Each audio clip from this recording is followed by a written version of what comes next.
Hello friends, কেমন আছেন সবাই? আমি খুবই অসুস্থ, আর অসুস্থ বলে শুয়ে বসে থাকি। তারপরে তো ঘরে দুজন সদস্য আছে, তাদের জন্য একটু হলো রান্না করতে হয়। আর এই রান্নার আয়োজন নিয়েই রান্নাঘরে চলে এসেছি। আজকে রান্না করেছিলাম ছোট ছোট মিষ্টি আলু দিয়ে করলা ভাজি, মুরগির মাংস, আর কচুরলতি। খুব অসুস্থতার জন্য আজ ভিডিওটা পোস্ট করতেও দেরি হয়ে গেল।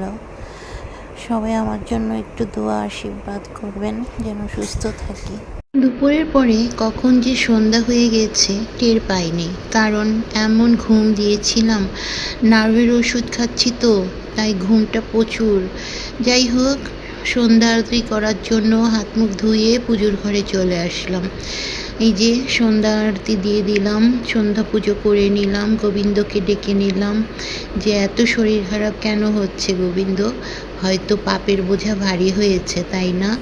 এই তো তারপর চলে আসলাম একটু রান্নাঘরে। মেয়ের টিচার আসছে, একটু চা করব, সাথে আমিও একটু ভাবলাম লাল চা খাই।